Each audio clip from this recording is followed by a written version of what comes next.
Hello दोस्तों, तो अभी हम लोग क्लास 10th हिंदी मीडियम के मैथमेटिक्स को देखेंगे। ठीक है, जैसा कि आपको पता है कि अभी कौन सा चैप्टर चल रहा है, फर्स्ट चैप्टर जिसका नेम क्या है, रियल नंबर, जिससे हम लोग क्या बोलते हैं, वास्तविक संख्या। और यदि पिछले क्लास को देखेंगे तो आपको पता होगा कि उसमें हम लोगों ने बहुत सारे नंबर्स के बारे में डिटेल में हम लोग जानकारी प्राप्त कर लिए हैं, है ना। जैसे कि natural number, whole numbers, integers, rational numbers, irrational numbers, prime numbers, composite numbers, इन सभी के बारे में, एंड उसके साथ इवन नंबर्स, ऑड नंबर्स, ठीक है। यूक्लिड विभाजन प्रमेय का इसके बारे में जाने थे। फिर उसके बाद अंकगणित के कुछ मूलभूत सिद्धांत जाने थे, ठीक है। और फैक्टर निकालना सीखे थे हम लोग, गुणनखंड निकालना सीखे थे, ठीक है। तो ये सभी हम लोगों ने पिछले क्लास में हम लोगों ने कर लिए हैं, ठीक है। और आज जो लेक्चर है वो लेक्चर नंबर 3 है। और ये जो बैच है ये हिंदी मीडियम का है। अगर चाहते हैं कि आप इंग्लिश मीडियम में पढ़ें या फिर आप यदि इंग्लिश मीडियम में पढ़ते हैं तो डिस्क्रिप्शन में उसका लिंक दिया गया है और उस पर क्लिक करके आप भी जाकर पढ़िए। एंड यदि 11th में हैं और यदि IIT JEE का भी तैयारी कर रहे हैं तो उसका भी लिंक डिस्क्रिप्शन में दिया गया है, उस पर क्लिक करके जाकर वहाँ पर पढ़िए, ठीक है। तो देखते हैं आज का टॉपिक क्या है। उससे पहले एक और इन्फॉर्मेशन है कि अगर आप कोई फ्रेश नहीं दिखाई दे रहा है तो क्वालिटी बढ़ाकर देखिए। और दूसरा चीज कि क्लास में जो भी अभी पढ़ाई होगा, है ना, जो भी लगभग शायद 1 घंटा का क्लास होगा, ठीक है, 1 आवर का क्लास होगा। इतना देर में हम लोगों ने जो भी पढ़ेंगे उन सभी को हम लास्ट में क्या करेंगे, आपको स्क्रीनशॉट इसका दे देंगे, ठीक है। तो चलिए देखते हैं। जैसा कि यहाँ पर लिखा गया है, भाज्य संख्या को यौगिक संख्या भी कहते हैं। और भाज्य संख्या यानी कि कंपोजिट नंबर्स के बारे में कल हम डिस्कस कर लिए हैं, ठीक है। और अभाज्य संख्या को क्या कहते हैं, प्रधान संख्या भी कहते हैं। समझ रहे बात को। बस कंपोजिट नंबर यानी कि भाज्य संख्या के बारे में इतना बताए थे कि जिसका 2 से अधिक फैक्टर होता है, और अभाज्य संख्या प्राइम नंबर जिसका 2 ही फैक्टर होता है, 2 ही गुणनखंड होता है। इसका 2 गुणनखंड से अधिक होता है, इसका 2 ही गुणनखंड होता है। यही इसके पहचाने का तरीका बताए थे। और एक और डेफिनेशन बताए थे भाज्य संख्या का कि जो एक और स्वयं के अलावा किसी और संख्या से यदि वो डिविजिबल है, विभाज्य है, अगर वो विभाज्य है, किसी और संख्या से भी अगर वो डिवाइड होता है तो वो भाज्य संख्या है। और जो एक और स्वयं से कटे वो अभाज्य संख्या है, ठीक है। अब दोनों डिफिनेशन में से आपको जो समझ में आए उससे क्लियर करिए, ठीक है। आप पिछले वाले लेक्चर को देखेंगे तो आपका क्लियर हो जाएगा, ठीक है। बस यहाँ पर हमें नेम बताना था कि भाज्य संख्या को यौगिक संख्या भी कहते हैं और अभाज्य संख्या को प्रधान संख्या भी कहते हैं, ठीक है। तो आई होप क्लियर होगा। तो नेक्स्ट टॉपिक को अब देखते हैं। नेक्स्ट टॉपिक है हमारा शुद्ध अपरिमेय, प्योर इरेशनल। इसका क्या मतलब है, तो एग्जाम्पल के थ्रू हम लोग समझते हैं। जैसे यहाँ पर √2 दिया है, √6 दिया है, √5 दिया है, √11, √24। तो हमें पता है कि जो रूट से बाहर नहीं आता है वो क्या होता है, अपरिमेय होता है। पर यहाँ पर बात कर रहा है शुद्ध अपरिमेय, प्योर इरेशनल का। तो सबसे पहले हम लोग निकालते कैसे हैं, रूट से बाहर निकालने के लिए क्या करते हैं, तो सबसे पहले उसका पेयर बनाते हैं। तो पेयर बनाने के लिए हमें क्या करना पड़ेगा, 2 का गुणनखंड करना पड़ेगा, 2 का भाज्य गुणनखंड निकालना पड़ेगा। तो उसको निकालने के लिए 2 1 2, यहाँ पर 2 3 हो जाएगा, 5 1 हो जाएगा, 11 का भी यहाँ पर निकाले हैं तो 11 का हो गया, ठीक है। और 24 का यहाँ पर निकाले हैं। तो जो रूट से बाहर आ जाएगा वो इरेशनल परिमेय हो जाएगा, और जो नहीं आएगा वो अपरिमेय रहेगा। जैसे √2 × 1, तो यहाँ पर पेयर नहीं बना रहा है, किसी भी चीज का जोड़ा नहीं बन रहा है, न तो 2 का जोड़ा बन रहा है और 1 का तो बात ही नहीं करे, 1 का कुछ नहीं, 1 है, ठीक है। तो यहाँ पर 2 का यदि पेयर बनता, 2 का यदि जोड़ा बनता तो 2 बाहर आ जाता। जब तक जोड़ा नहीं बनेगा तब तक बाहर नहीं आएगा तो अपरिमेय होगा, परिमेय नहीं होगा। √2 × 3 आया है यहाँ पर, ठीक है, 2 गुना 3 आया है जो कि रूट में है। तो ना तो यहाँ पर 3 का जोड़ा बन रहा है, ना ही 2 का जोड़ा बन रहा है, तो ये भी क्या होगा, अपरिमेय ही होगा। यहाँ पर 5 × 1 है, 5 गुना 1 है, ठीक है। तो ये भी किसी का पेयर नहीं बन रहा है, जोड़ा नहीं बन रहा है, तो ये भी बाहर नहीं आएगा। यहाँ पर 11 गुना 1 है तो ये भी बाहर नहीं आएगा, क्योंकि यहाँ पर 11 है और बगल में क्या है, 11 अगर रहता तब बाहर आता, ठीक है। बट यहाँ पर 1 है, ठीक है, तो जोड़ा नहीं बन रहा है। और 24 का यदि आप देखेंगे तो 2 से 12 बार में हो गया, 2 से 6 बार में, और 2 से 2 3 जाके हो गया 6 हो गया, ठीक है। तो अब क्या हो गया, रूट यहाँ पर जो है 3/2 है, तो 3 बार हमने 2 लिखे, × 3। ये क्या है, इसका फैक्टर है, गुणनखंड है, पिछले क्लास में हम बताए थे, ठीक है। तो इसमें जो है ना, यहाँ पर देखिए हम ऐसा साइन लगाए हैं इस टाइप से, क्योंकि ये दोनों का पेयर बन रहा है, जोड़ा बन रहा है। जब 2 बार हो गया, 3 बार है बट 3 बार नहीं, हमें जो है ना 2 बार हो जाता है तभी निकल जाता है बाहर। तो 2 बार हो गया तो बाहर निकल गया, और जो बच गया, अब एक बार और 2 रहता है यहाँ पर तो ये भी 2 निकल जाता है, एक बार और 3 रहता है तो ये भी निकल जाता है। बट यहाँ पर केवल इसी 2 का निकलेगा। ये इस 2 के लिए कोई जोड़ा नहीं है और इस 3 के लिए भी कोई जोड़ा नहीं है, तो ये रूट में ही रह जाएगा। ये रूट से बाहर आ गया तो बाहर आया तो ओनली 1 2 होगा, क्योंकि जोड़ा बनता है ना, तो यहाँ पर जो रहता है वो हो गया, ठीक है। और 3 2 कितना होता है 6 होता है, ये अंदर ही रह जाएगा। अभी जो बात बताए वो समझे कि नहीं? देखिए, जब वो जोड़ा बनाता है ना तो 1 निकलता है, जब जोड़ा बनाता है तो 1 निकलता है। जैसे 2 का यहाँ पर जोड़ा है, एक यहाँ पर 2 है, एक यहाँ पर 2 है, तो इसके बदले 1 निकलेगा, इसके बदले इन दोनों के बदले 1 ही निकलेगा, और ये वाला नहीं निकलेगा क्योंकि इसका जोड़ा ही नहीं है, इसका भी जोड़ा नहीं है। तो 3 2 कितना हो गया 6, अंदर ही इसका मल्टीप्लाई करके रूट में रहने देंगे और इसको बाहर कर देंगे, ठीक है। तो अभी हम लोग प्योर इरेशनल और यानी कि शुद्ध अपरिमेय के बारे में समझ रहे हैं कि आखिर वो क्या होता है। जैसे √2 है ना, ये शुद्ध अपरिमेय है, शुद्ध अपरिमेय है। √6 जो है ना वो भी शुद्ध अपरिमेय है। √5 जो है ना वो भी शुद्ध अपरिमेय है। तो क्या क्लियर हो रहा है कि शुद्ध अपरिमेय मीन्स क्या है? नहीं हो रहा है तो थोड़ा सा नीचे आइए। तो जैसा कि हमारे यहाँ पर 2√6 आया है, तो 2√6 को क्या हम यहाँ पर देखिए ध्यान से, यहाँ पर लिख दिए हैं 2√6 को। ये जो 2√6 आया है, ये 2√6 यहाँ पर लिख दिए हैं। तो 2 को क्या हम 2/1 लिख सकते हैं? श्योर, जरूर लिख सकते हैं। √6 को क्या हम, ये तो अपरिमेय ही है, इसको क्या लिखेंगे? अभी तो यहाँ पर √6 का निकाले हैं, तो 2 और 3 आया है, तो किसी का जोड़ा नहीं बन रहा है तो कैसे बाहर निकलेगा? तो नहीं निकलेगा, तो ये तो अपरिमेय ही होगा, तो इसका कोई बाहर नहीं निकलेगा। देखिए 2√6 आया है, तो 2 को 2/1 लिख दिए, तो 2/1 तो एक परिमेय हो गया, और √6 तो बाहर निकलेगा नहीं, तो ये अपरिमेय होगा।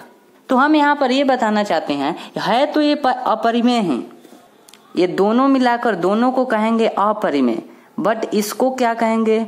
परिमेय। इसको क्या कहेंगे? अपरिमेय। तो ये शुद्ध नहीं है, ये जो है ना परिमेय और अपरिमेय का मिश्रण है, मिक्सचर है, समझ रहे हैं ना? ये जो है ना एक परिमेय है और एक अपरिमेय है, तो ये तो दोनों हो गया, तो प्योर तो नहीं हुआ। शुद्ध मतलब क्या है? ओनली अपरिमेय होना चाहिए। अब आप खुद बताएं, यहाँ पर √2 लिखा गया है, तो √2 के साथ में कुछ भी नहीं है, परिमेय वाला कोई चीज है? नहीं है, तो नहीं है तो क्या है? ये शुद्ध है, प्योर। कहते हैं ना प्योर पानी, प्योर शुद्ध, प्योर पानी है ना, यानी कि शुद्ध पानी। तो जैसे शुद्ध पानी को कहते हैं ना कि पानी में भी अगर कुछ मिला दिया जाए तो वो शुद्ध पानी नहीं रहता है, समझ रहे हैं बात को? ठीक उसी टाइप से अगर √2 के साथ कोई परिमेय वाला यहाँ पर लग जा रहा है, जैसे अगर यहाँ पर 2 अगर दे दिया जाएगा, जैसे हमने यहाँ पर क्या किया, यहाँ पर 2 दे दिए, तो 2 तो एक परिमेय है और √2 क्या है? एक अपरिमेय है, तो ये प्योर नहीं हुआ, ये अशुद्ध हो गया, समझ रहे हैं? ये क्या हो गया? अशुद्ध हो गया। जैसे आप पानी के हम एग्जांपल लिए है ना कि पानी जो है ना, जैसे नॉर्मल पानी हम दिए वो शुद्ध है, ठीक है। अगर उसके अंदर हम कुछ डाल देंगे, है ना, कुछ डाल देंगे तो अशुद्ध हो जाएगा।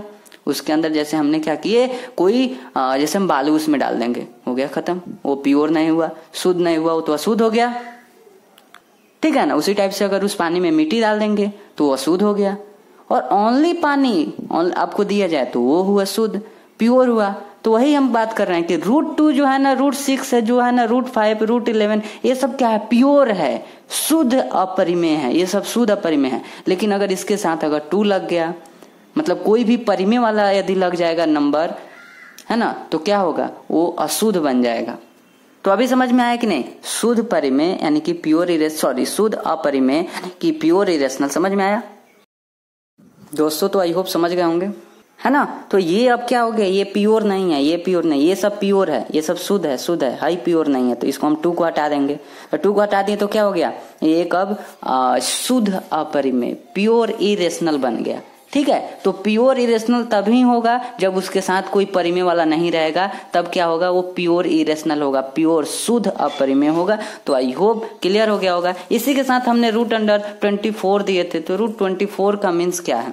मीन्स नहीं, इसका भी अगर हम फैक्टर निकाले हैं, फैक्टर मीन्स है कि गुणनखंड निकाले हैं, तो यहाँ पर हम देखे हैं ना, रूट जो आया था उसको हम लिखे हैं, पर यहाँ पर 2√6 आया था।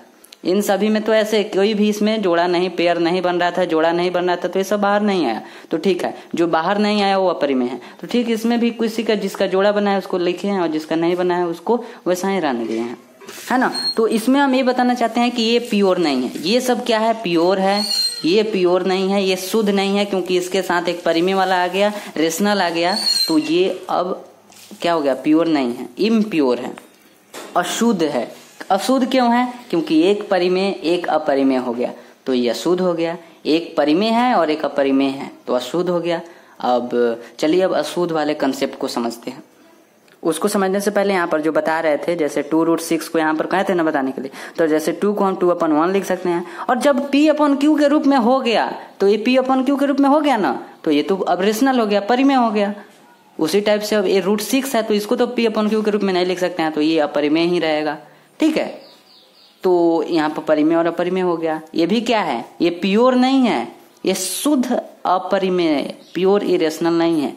ये है इम्प्योर इरेशनल, जिसे बोलते हैं अशुद्ध अपरिमेय, है ना। जैसे यहाँ पर 3√2 भी दिए हैं, तो 3 यहाँ पर 3 क्या है? 3/1 लिख सकते हैं, जो कि परिमेय है, रेशनल है।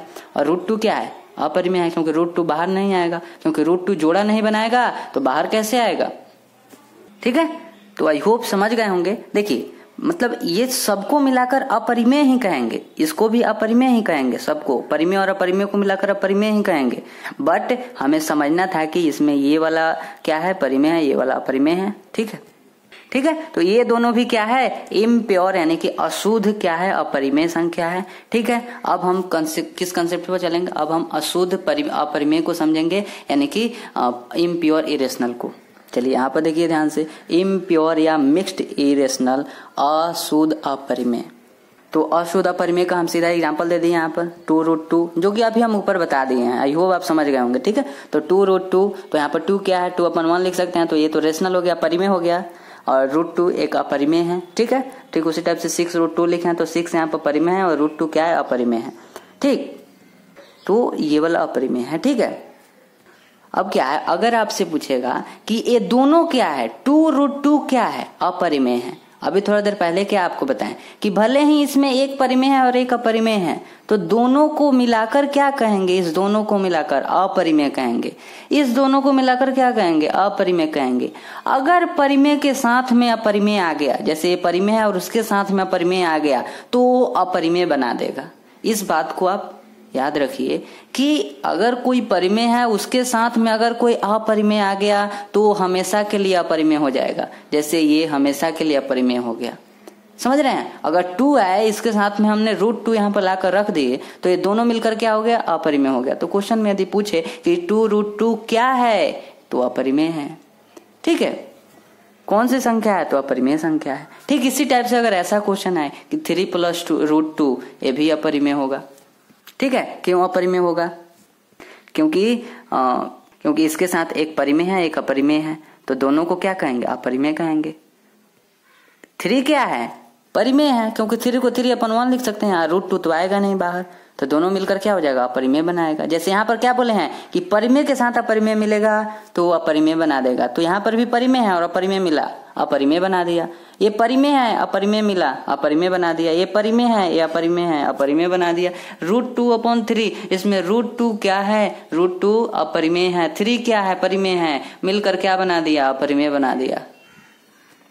ठीक है, तो एक बात यहाँ पर ध्यान में रखना है कि परिमेय और अपरिमेय का जोड़, इसको जोड़ बोलते हैं ना, तो या फिर एडिशन इंग्लिश में, तो परिमेय और अपरिमेय का जोड़ हमेशा अपरिमेय होता है। परिमेय और अपरिमेय का जो है ना, जो माइनस कहें या फिर जो क्या बोलते हैं इसको घटाओ, हमेशा अपरिमेय हो जाएगा। उसी टाइप से ये भी अपरिमेय, इसको भी अपरिमेय। ठीक है, अब इसको समझते हैं थोड़ा सा आगे। तो आई होप यहाँ पर आप समझ गए होंगे। प्योर और इम्प्योर को हमें यहाँ पर समझना था, तो प्योर और इम्प्योर तो समझ गए। अब यहाँ पर हम क्या बताए थे? यहाँ पर हम अभी बताए हैं कि अगर परिमेय और अपरिमेय मिलेगा तो अपरिमेय बनेगा, परिमेय और अपरिमेय मिलेगा अपरिमेय बनेगा। ठीक है, तो अब थोड़ा सा आगे हम बढ़ते हैं। जैसा कि आप यहाँ पर देख रहे हैं कि लिखा गया है कि 2 रेशनल नंबर्स इज ऑलवेज, उसका एडिशन क्या होगा? 2 परिमेय संख्याओं का योग ऑलवेज, सदैव क्या होगा? 2 परिमेय संख्या को अगर लें तो उसका अगर योग करेंगे, योग का मतलब क्या है? जोड़ करेंगे, तो हमेशा क्या हमें मिलेगा? तो जैसे कि इसमें बोला है 2 परिमेय, तो 2 परिमेय तो 2/3 भी तो एक परिमेय है ना, है कि नहीं? क्योंकि इसको भी तो बटा में हम लिख दिए। क्या 5/7 क्या परिमेय है? यस, 5/7 भी परिमेय है। 2/3 भी परिमेय, 5/7 भी परिमेय। तो दोनों का क्या बोल रहा है, योग। तो हम इसका योग किए तो देखेंगे योग करने के लिए सबसे पहले हमें क्या करना पड़ेगा, 3 और 7 का एलसीएम निकालना पड़ेगा। एलसीएम को बोलते हैं लघुत्तम, ऐसे ही ना हम लोग बोलते हैं। तो लघुत्तम यहाँ पर 21 हो गया, इसका आ गया। तो 3 7 जा क्या हुआ 21, मतलब 3 7 21, तो 2 7 14, ऐसा ही ना होता है। 7 3 जा 21, तो 5 3 जा यहाँ पर 15 हो गया, ठीक है। 7 3 21, तो 5 15। जितना नीचे बार में आएगा उतना से ऊपर मल्टीप्लाई कर देते हैं। आई होप ये पहले से आप जानते होंगे, ठीक है। तो हमारा क्या आ जाएगा, 14 + 15 क्या आ जाएगा, 29/21, ठीक है। 29/21 आ जाएगा। यहाँ पर 5 और 4 कितना होगा, 9 हो जाएगा, और 1 कितना हो जाएगा, 2 हो जाएगा। तो 29/21 आया। तो 29/21 क्या है, एक परिमेय है। क्यों परिमेय है, अरे ये बट्टा में है जी, P/Q के रूप में है, ऊपर P या नीचे Q, P/Q के रूप में है तो परिमेय हो गया। तो हम क्या बोलेंगे, इसका आंसर क्या होगा कि दो परिमेय संख्याओं का योग सदैव, हमेशा, सदैव का मतलब है हमेशा। तो अगर ऐसा क्वेश्चन है कि दो परिमेय संख्याओं का योग हमेशा क्या होता है, तो परिमेय होता है। देखिए सर, हम आपको एग्जाम्पल के थ्रू समझाए हैं कि दो हम परिमेय संख्या लिए हैं, एक 2/3 और एक 5/7, इसका योग करके हम बताए हैं, फिर क्या आया है, परिमेय आया है, रेशनल आया है। तो आई होप अब तो क्लियर हो गया होगा कि दो परिमेय संख्या का जब योग करेंगे तो हमेशा परिमेय आएगा। तो आई होप क्लियर होगा। तो अब चलते हैं आगे, नेक्स्ट देखते हैं। नेक्स्ट यहाँ पर लिखा है कि 2 इरेशनल नंबर्स का, दो अपरिमेय संख्याओं का एडिशन योग क्या होगा, दो अपरिमेय संख्याओं का सम क्या होगा हमेशा, ठीक है। जैसे ऊपर हम क्या देखें, दो परिमेय संख्या का योग, तो यहाँ पर दो अपरिमेय संख्या का योग सदैव, ऑलवेज क्या होगा, ऑलवेज, हमेशा, हमेशा क्या होगा। तो चलिए पहले करते हैं, हम दो अपरिमेय संख्या लेते हैं। तो फर्स्ट अपरिमेय संख्या हम √3 लिए और सेकंड में √2 लिए। आप खुद बताएं कि ये दोनों आप निकाल कर देखेंगे तो जोड़ा नहीं बनाएगा, ये दोनों बाहर नहीं आएगा रूट से, मतलब है कि ये अपरिमेय संख्या है। तो हमें क्या बोला है कि दो अपरिमेय संख्या लेना है, तो दो अपरिमेय संख्या, एक √3 ले लिए और एक √2 ले लिए, दो हो गया अपरिमेय संख्या, हो गया ना, दो अपरिमेय संख्या। तो दो हो गया अपरिमेय संख्या, तो इज इक्वल टू में क्या होगा, इसका आंसर क्या आ जाएगा, √3 + √2। अब दोनों मिलकर हम आपको क्या बताए थे कि ये दोनों क्या है, अपरिमेय है, दोनों अपरिमेय है, तो अपरिमेय ही ना होगा। √3 भी अपरिमेय, √2 भी अपरिमेय, तो ये भी तो अपरिमेय होगा। समझ रहे हैं बात को, यहां पर भी अपरिमेय, यहां पर भी अपरिमेय, तो इसका योग हमेशा अपरिमेय होता है, ठीक है। तो क्या आया, अपरिमेय आया। तो फिर और एक एग्जांपल लिए हैं कि √3 भी तो एक अपरिमेय है। अभी जो ऊपर √3 लिए, यहां पर भी √3 लिए हैं, प्लस माइनस √3, तो माइनस √3 भी तो अपरिमेय है। तो इज इक्वल टू में क्या आ गया, √3 और प्लस माइनस माइनस हो गया, यहाँ पर माइनस है, यहाँ पर प्लस है, तो माइनस हो गया, और यहाँ पर √3 है तो √3 हो गया। अब √3 से √3 अपने आप डिवाइड खत्म हो जाएगा, माइनस होगा मतलब 0 हो जाएगा, √3 - √3 है ना, दोनों सेम है, अब 0 हो जाएगा, ठीक है। तो 0 को क्या हम 0/1 लिख सकते हैं, यस, 0 को 0/1 लिख सकते हैं। अब ये हो जाएगा हमारा रेशनल, जिससे बोलते हैं हम लोग परिमेय। तो आई होप यहाँ पर तो क्लियर हुआ। थोड़ा सा आगे हम देखिए, हम दो बार क्यों लिए हैं, क्योंकि एक बार में हमारा अपरिमेय आया है और एक बार में हमारा परिमेय आ गया, तो इसलिए हम दो बार एग्जांपल लेकर देखें कि √3 और √2 ये दोनों क्या है, अपरिमेय है। तो इसका योग भी, इसका योग तो अपरिमेय आया, बट यहाँ पर भी हम दो इरेशनल लिए, दो अपरिमेय लिए, बट यहाँ पर जो है ना इसका योग परिमेय आया। तो हम क्या याद रखेंगे कि दो अपरिमेय संख्याओं का योग जो है ना, ऑलवेज जो है ना, हमेशा क्या होगा, अपरिमेय और परिमेय दोनों होगा, अपरिमेय और परिमेय दोनों हो सकता है ना, दोनों होगा, ठीक है। वो हम ऑप्शन के जैसा ऑप्शन होगा वैसे उसका आंसर दिया जाएगा, ठीक है। जैसे ऑप्शन में नहीं रहेगा अपरिमेय और परिमेय दोनों होगा तो उस पर हम मार देंगे, ठीक है। तो दो हम एग्जांपल लेकर आपको बता दिए, है ना। तो अब नेक्स्ट देखते हैं, अगला जो कहता हुआ है कि एक परिमेय एवं एक अपरिमेय संख्या का योग।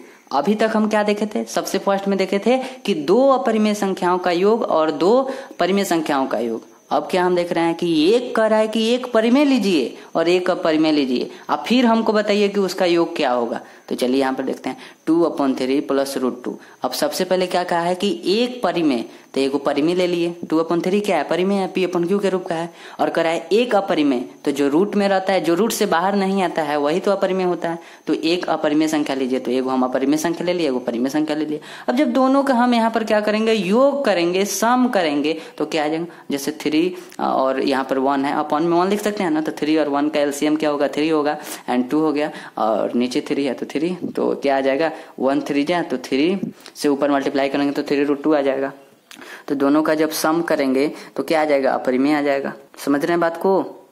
ये है हमारा क्या, ये है हमारा परिमेय और ये है हमारा अपरिमेय। यहाँ पर भी ये वाला परिमेय है, ये भी परिमेय, ये भी परिमेय, अपरिमेय, ठीक है। तो दोनों मिलकर, तीनों मिलकर क्या करेगा, अपरिमेय का नहीं बनाएगा। अगर परिमेय हो उसके साथ में अपरिमेय है तो हमेशा अपरिमेय बनेगा। अभी थोड़ा देर पहले बताए थे ना, तो अब यहाँ पर देखते हैं। अब एक और एग्जांपल लिए हैं, तो यहाँ पर तो अपरिमेय आया है। अगर हम यहाँ पर प्लस लेकर देखें, यहाँ पर माइनस लेकर देखते हैं, तो 5/3 -√3, तो इसका भी करेंगे तो 3√3 आ जाएगा। तो ये भी क्या होगा, अपरिमेय होगा।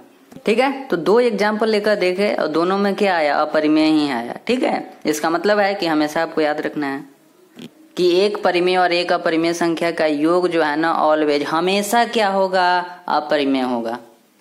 तो आई होप समझ गए होंगे, एग्जाम्पल के थ्रू बता रहे हैं। इसमें प्रॉब्लम क्या होगा, परिमेय 2/3 एक परिमेय है, अपरिमेय √2, इसमें खुद बोला है एक परिमेय लीजिए एक अपरिमेय लीजिए और फिर इसका योग बताइए तो अपरिमेय। अभी हम थोड़ा देर पहले आपको बताया था ना, इसके पहले वाले पेज में, कि एक परिमेय और एक अपरिमेय मिलकर क्या करता है, अपरिमेय ही बनाता है। ठीक है, तो अपरिमेय हो गया। तो नेक्स्ट अब देखते हैं, अगला जो है वो कहता है कि 2 परिमेय संख्याओं का गुना सदैव क्या होता है। 2 अगर परिमेय संख्या अगर हम लेते हैं और उसका गुना करते हैं तो क्या मिलेगा हमें।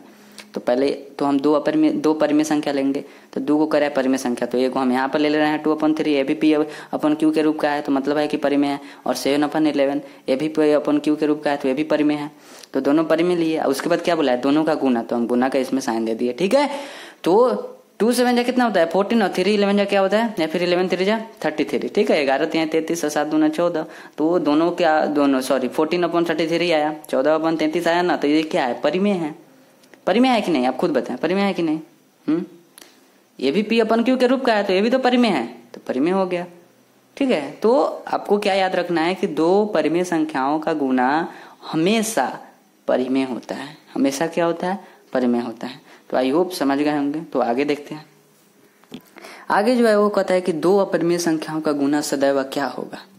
2 अपरिमेय, ये क्या था, 2 परिमेय संख्या का। आप कह रहे हैं 2 अपरिमेय संख्या लीजिए, तो 2 अपरिमेय संख्या लेते हैं। एक √3 भी अपरिमेय है, √3 भी अपरिमेय है, तो दोनों को लिए, तो यहाँ पर 3 आ गया। 3 क्यों आ गया, क्योंकि √3 और √3 को ऐसा लिख सकते हैं, 3 × 3, 3 गुना 3 ऐसा लिख सकते हैं। क्यों नहीं लिख सकते हैं, दोनों गुना में है तो गुना का साइन देवे किए, दोनों रूट में है तो रूट का साइन देवे किए।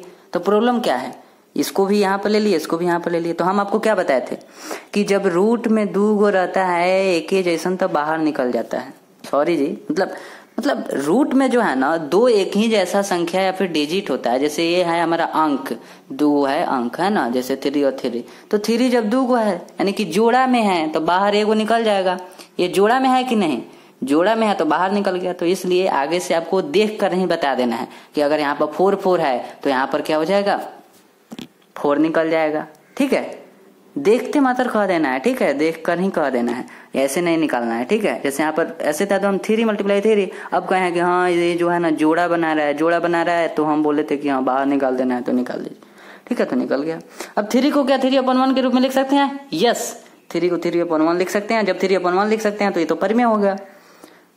तो 2 अपरिमेय संख्या का गुना परिमेय आ गया। एक बार और करके देखते हैं, √3 × √2, √3 गुना √2, तो ये तो हो जाएगा, दोनों में गुना करेंगे तो 3 2 जा कितना होता है, 6 होता है, 3 दूना 6, तो 6 हो गया। यहाँ पर √6, ये अपरिमेय हो गया। समझ रहे हैं बात को, एक बार परिमेय आया, एक बार अपरिमेय आया। कैसे कैसे आया, एक बार 2 गो अपरिमेय लिए तो ये 2 गो अपरिमेय, यहाँ पर भी 2 ही अपरिमेय लिए हैं, बट एक बार परिमेय आ जा रहा है, एक बार अपरिमेय आ जा रहा है।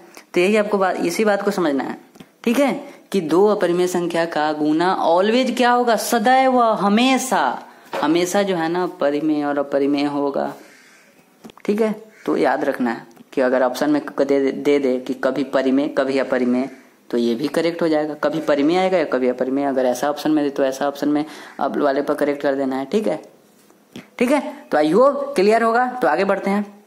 आगे है कि एक परिमेय एवं एक अपरिमेय संख्या का गुना क्या होगा। एक परिमेय एक अपरिमेय संख्या का गुना करा है सदैव क्या होगा। तो क्या बोला है, सबसे पहला कहा है एक परिमेय, तो एक परिमेय ले लिए। जीरो क्या है, एक परिमेय संख्या है। जब रेशनल नंबर परिमेय संख्या बता रहे थे उसमें बताया गया था कि जीरो नीचे नहीं हो सकता है। नीचे नीचे नीचे मतलब है कि बट्टा के नीचे नहीं हो सकता है, बट्टा के ऊपर होता है तो कोई प्रॉब्लम नहीं है, बट्टा के नीचे नहीं होता है। ठीक है, तो बट्टा के ऊपर है उसमें कोई, इसके जीरो को 0/1 नहीं लिख सकते हैं, जीरो को 0/1।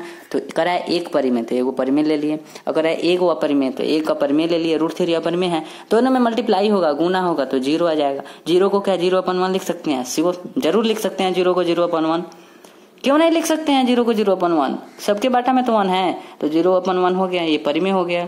क्योंकि ये P/Q के रूप क्या आ गया तो परिमेय हो गया।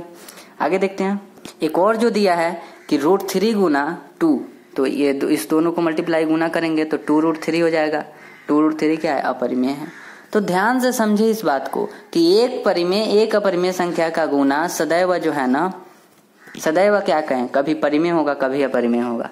ठीक है, कभी परिमेय आएगा कभी अपरिमेय आएगा। जैसे जीरो ले लिए, परिमेय के जगह पर 0 ले लिए तो हमारा आ गया परिमेय। अगर यहाँ पर √3 और 2 ले लिए हैं तो हमारा आ गया अपरिमेय। समझ रहे हैं बात को। तो कभी परिमेय और कभी अपरिमेय आ सकता है। ठीक है, आगे देखते हैं। अगला है कि एक अशून्य परिमेय और अपरिमेय संख्या का गुना सदैव क्या होगा। करे अशून्य, ध्यान से समझिएगा इस बात को। अशून्य का मतलब है कि जो शून्य नहीं है उसे अशून्य बोलते हैं।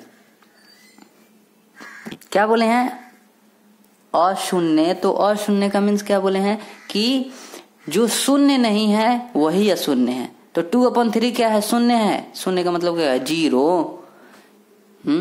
एक अपरिमेय संख्या बोला है तो अपरिमेय संख्या के प्लेस पर हमने 2/3 लिए हैं, पर यहाँ पर कहा है कि वो अशून्य होना चाहिए। तो अभी हम आपको बताएं कि अशून्य वो होता है जो 0 नहीं होता है। अशून्य वो होता है जो 0 नहीं होता है। मतलब है कि 0 को छोड़कर जो भी है वो सबको लीजिए। 0 को छोड़कर जो भी रेशनल नंबर है, परिमेय संख्या है, उसको लीजिए। तो हमने 0 को छोड़ दिया। अशून्य का मतलब है 0 को छोड़ दीजिए। ठीक है, और उसके बाद तो 2/3 हो गया। ठीक है, परिमेय के प्लेस पर स्थान पर मल्टीप्लाई गुना पर एक अपरिमेय, तो अपरिमेय लिए √3। समझे कि नहीं, पहले अशून्य को समझना जरूरी है। अशून्य का मतलब क्या बताएं कि जो 0 नहीं है वही अशून्य है।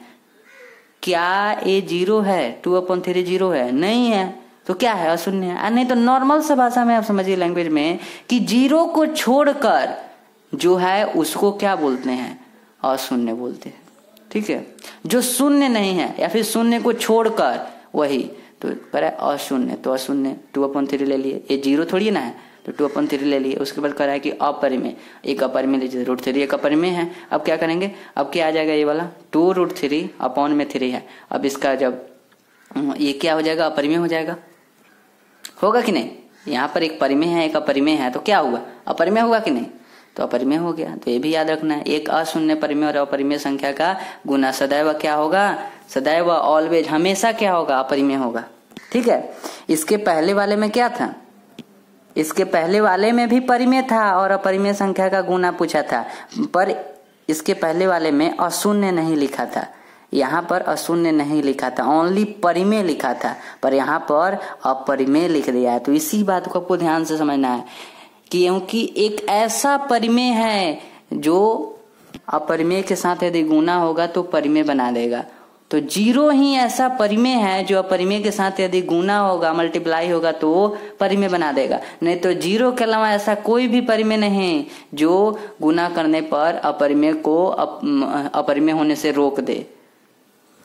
ठीक है, बस इतना समझिए कि इसमें अशून्य नहीं दिया था और इसमें अशून्य दिया है, इसीलिए ये वाला क्या हो गया, अपरिमेय हो गया, और ये वाला क्या हो गया, परिमेय हो गया। ठीक है, तो आई होप क्लियर होगा। नेक्स्ट टॉपिक को देखते हैं। अगला जो टॉपिक है वो है सहअभाज्य संख्या को प्राइम नंबर। समझ रहे बात को, सहअभाज्य संख्या जिसको क्या बोलते हैं, को प्राइम नंबर। इसका जो बोलता है डेफिनेशन में कि जिन दो संख्याओं का HCF 1 हो, कोई भी आप दो संख्या उठाइए, अगर उसका HCF 1 आ गया, हाईएस्ट कॉमन फैक्टर अगर 1 आ गया, इसको बोलते हैं मौसा। महत्तम समापवर्तक तो सीखे ही होंगे। मौसा जिन दो संख्याओं का मौसा 1 आ जाए वही क्या होगा, को प्राइम नंबर सभाज्य संख्या होगा। हम एग्जाम्पल के थ्रू आपको समझाते हैं कि जैसे 1,2 ये क्या है, दो संख्या बोला है, इसमें दो संख्या, तो दो संख्या यहाँ पर 1 और 2 क्या है, दो संख्या है। उसी टाइप से 2, 3 क्या है, दो संख्या है। देखिए संख्या और अंक में डिफरेंट है, इसीलिए हम कभी संख्या बोलते हैं, कभी अंक बोलते हैं। 0 से 9 तक को अंक बोलते हैं। ध्यान से समझ लीजिए, 0 से 9 तक को क्या बोलते हैं, अंक बोलते हैं। और उसके बाद जो भी आता है 9 के बाद जैसे 10, वो सब क्या हो जाएगा, संख्या होगा। उसके बाद जो भी आएगा ना वो सब संख्या होगा। 0 से 9 तक को ही अंक कहते हैं, ठीक है, ये बात याद रखिए। तो 0 से 9 के बीच है कि नहीं, 1 और 2 है ना, इसीलिए, या फिर उसको भी हम समझा दे रहे हैं दोस्तों। तो यहाँ पर आप समझिए अंक और संख्या को, अंक को इंग्लिश में डिजिट बोलते हैं, संख्या को नंबर बोलते हैं। तो अंक क्या होता है, 0 से 9 तक को अंक कहते हैं। और संख्या क्या होता है कि जो अंकों से मिलकर बनता है उसे संख्या कहते हैं। अब जैसे हम क्या बोले, अंकों से मिलकर संख्या बनता है, तो 1 और 0 अंक है कि नहीं, 0 भी अंक है, 1 भी अंक है, तो इन दोनों को यहाँ पर लिख दिए हैं 1 और 0, तो ये हो गया संख्या। तो अंकों से मिलकर संख्या बनता है। अब देखिए इतना बड़ा एक ले लिए हैं, तो 4 अंक से ही आया है, 6 अंक से ही आया है, 0 इधर से ही आया है, और 4 भी अंक से ही आया है, ठीक है। तो बस एक चीज याद रखना है कि अंक जो है ना 0 से 9 तक को अंक कहते हैं। जब भी ऐसा कहीं लिखा रहेगा ओनली 1, 2, 3 ओनली, सिर्फ अगर 1 लिखा है, 2 लिखा है, 3 लिखा है, या फिर इनमें से कोई भी, तो उसको बोलेंगे अंक। और अगर ऐसा लिखा रहेगा, ठीक है, मतलब 2 रहेगा साथ में, एक साथ में 2 रहेगा, या फिर 3 रहेगा, 4 रहेगा, 5 रहेगा, जो भी रहे एक साथ में, मतलब कई डिजिट अगर होगा ना तो उसको नंबर बोलेंगे। एक साथ में कई अंक होगा तो उसको वो संख्या बोलेंगे। जैसे एक साथ में यहाँ पर है कि नहीं, 2 अंक है कि नहीं, 2 अंक, एक है और एक 0 है, तो 2 अंक हुआ। तो 2 अंक या फिर 2 अंक से ज्यादा हो, उन सभी को संख्या बोलेंगे, ठीक है। तो आई होप क्लियर होगा। देखते हैं जो हम देख रहे थे, हम क्या देख रहे थे, को प्राइम नंबर को हम देख रहे थे। तो को प्राइम नंबर के बारे में हम क्या बताए थे कि जिन दो संख्याओं का HCF 1 हो, जैसे 1,2, 2,3, 5,7, तो 2 यहाँ पर क्या लिखा है, 2 यहाँ पर अंक लिखा है ना, 2 अंक। तो क्या करा है, दोनों अंक का क्या करा है, 2 संख्या का HCF करा है 1 होना चाहिए। दोनों संख्या का क्या होना चाहिए, 1 होना चाहिए। अगर HCF 1 आ गया तो वो सब सभाज्य संख्या है। जैसे 1,2 दिया तो 1 से 2 में हम क्या किए, यहाँ पर लगाएंगे और क्या करेंगे, 1 2 2, 0 आ गया, तो इसका मौसा कितना हुआ, 1 हुआ, तो 1। फिर उसी टाइप से 2 और 3 यहाँ पर है, तो 2 और 3, तो 2 1 2, तो यहाँ पर 1 आ गया, और 1 2 2 होता है तो 0 हो गया, इसका HCF 1 आ गया। ठीक उसी टाइप से इसमें करेंगे तो इसका भी 1 आ गया। तो ऐसा कोई भी वो संख्या हो या अंक हो, ठीक है, अगर उसका HCF 1 आ रहा है तो वो सब क्या होगा, सभाज्य संख्या होगा। समझे कि नहीं। अगर उसका HCF 1 आ गया, आप निकाल कर देख लीजिएगा, अगर उसका HCF 1 आ गया तो क्या हो जाएगा, वो सभाज्य संख्या हो जाएगा, ठीक है। HCF 1 आया कि वो सभाज्य हुआ। तो आई होप ये क्लियर हो गया होगा, ठीक है। तो नेक्स्ट टॉपिक को देखते हैं। अगला जो है वो है कि यूक्लिड विभाजन प्रमेय एंड यूक्लिड विभाजन एल्गोरिथम में क्या अंतर है। हो सकता है आपके मन में कहीं क्वेश्चन आया हो, क्योंकि पिछले क्लास में हमने यूक्लिड विभाजन प्रमेय एंड एल्गोरिथम के बारे में चर्चा किए थे, डिस्कस किए थे। तो हो सकता है आपके मन में क्वेश्चन आ रहा हो। तो फर्स्ट में है कि यूक्लिड विभाजन प्रमेय, ये क्या है, एक स्टेटमेंट है, ये एक कथन है, ये एक सिद्धांत है। यूक्लिड विभाजन प्रमेय जो कि लिखा है A=BQ + R, जहाँ R जो है ना वो 0 से छोटा या उसके इक्वल बराबर हो सकता है, और R जो है ना B से हमेशा छोटा होगा। तो ये क्या है, ये एक रूल है, मैथमेटिकल एक रूल है कि A = BQ + R, जो कि R जो होगा इसमें 0 से छोटा या बराबर हो सकता है, गलत बोल दिया है। R जो है ना वो 0 से बड़ा या बराबर हो सकता है और B से छोटा होगा। तो ये मैथमेटिकल एक रूल है, ठीक है, मैथ्स का एक रूल है, जिसको किसने दिया, मैथमेटिशियन दिए होंगे, गणितज्ञ जो होते हैं ना वो दिए होंगे। ठीक है। तो एक सिद्धांत है, प्रमेय क्या होता है, एक सिद्धांत होता है, एक रूल है, मैथमेटिकल रूल है ना, मैथ्स का एक रूल है, ए बराबर बी क्यू प्लस आर होता है, जहां पर क्या होता है आर जो है ना 0 से बड़ा या उसके इक्वल होता है और आर से हमेशा बी से हमेशा छोटा होता है। तो इसी बात को थोड़ा सा ध्यान में रखना है कि हाँ ये क्या है, एक रूल है, नियम है। नियम तो अब समझ रहे हैं, तो हाँ एक नियम है, मैथ का एक नियम है ना। अगर आप अपने पढ़ने के लिए एक रूटीन बनाते हैं तो रूटीन मीन्स क्या है, वो भी तो एक रूल ही ना हुआ, नियम ही ना हुआ। बात को समझ रहे हैं, पढ़ने के लिए आप एक रूल बनाते हैं, नियम बनाते हैं, इतना से इतना के बीच हमें पढ़ना है। तो वही बात हम कर रहे हैं कि इतना से इतना के बीच जो पढ़ना है तो रूल है आपका, नियम है। तो वही उसी के जैसा ये नियम है। अब मतलब उसी के जैसा कर दिए तो यहाँ पर इसका ही मतलब नहीं है, क्योंकि आप अपने जो रूल है ना, आपका जो रूल है पढ़ने का, वो आप चेंज कर सकते हैं, पर ये वाला चेंज नहीं होगा। ठीक है, ये एक सिद्धांत हो गया है ना, और सिद्धांत को चेंज नहीं किया जाता है। ठीक है, ठीक है। तो आई होप समझ गए होंगे, ये मैथ्स का एक रूल है और यूक्लिड विभाजन एल्गोरिथम क्या है, एचसीएफ निकालने का विधि है। कल आपको याद होगा, कल इसका हम यूज करके बना रहे थे, यूक्लिड विभाजन एल्गोरिथम का यूज करके एचसीएफ निकाल रहे थे। अगर याद नहीं है तो चलिए हम बताते हैं, ध्यान से देखिए। यहाँ पर यूक्लिड विभाजन एल्गोरिथम जो कि लिखे हैं, एचसीएफ निकालने का विधि है। अभी हम बताए हैं एचसीएफ निकालने का एक विधि है। ठीक है, तो यहाँ पर 4,25 हम लिखे हैं, जो कि क्वेश्चन के अकॉर्डिंग आप क्वेश्चन समझ सकते हैं। ठीक है, तो इसमें हम आपको क्या बताए थे कि सबसे जो बड़ा होगा उसको ए मान लेना है, जो छोटा होगा उसको बी मान लेना है। समझ रहे हैं बात को? अगर इस टाइप से क्वेश्चन दिया है तो जो बड़ा होगा उसको ए मान लेना है, तो बड़ा 25 था तो 25 हो गया, और जो छोटा होगा उसको 4 मान लेना है। ठीक है, समझे कि नहीं? आई होप आप समझ गए होंगे कि जो बड़ा होगा उसको ए मान लेना है, जो छोटा होगा उसको बी मान लेना है। अब क्वेश्चन ये भी आएगा कि आखिर बड़ा वाला को ही आप ए क्यों माने, छोटा वाला को क्यों नहीं माने। अब भाई इसको हम समझा देते हैं। यहाँ पर जैसे अगर ऐसे लिखे हैं हम, तो 25 और 4 आया, तो 25 को यहाँ पर रखेंगे और 4 यहाँ पर रखेंगे। क्यों? क्योंकि a = 25 है, और जो यहाँ पर आता है ना, जिसमें भाग दिया जाता है, जिसमें भाग दिया जाता है, जैसे इसमें 25 में भाग दिया जा रहा है, उसको a बोलते हैं। जिससे दिया जा रहा है, किससे दिया जा रहा है? 4 से दिया जा रहा है, तो इसको b बोलते हैं। तो आप खुद बताएं, इससे ये बड़ा हो जाएगा तो भाग कैसे लगेगा? अगर 25 यहाँ पर हो जाएगा और 4 यहाँ पर हो जाएगा तो भाग कैसे लगेगा? इसीलिए हमने b को हमने छोटा माने हैं और a को हमने बड़ा माने हैं। क्योंकि अगर b अगर बड़ा हो जाएगा, a छोटा हो जाएगा तो भाग नहीं लगेगा। क्योंकि वही बात यहाँ पर समझना चाहते हैं कि जो 4 यहाँ पर है तो वो यहाँ पर आ जाएगा और 25 यहाँ पर आ जाएगा, तो भाग कैसे लगेगा?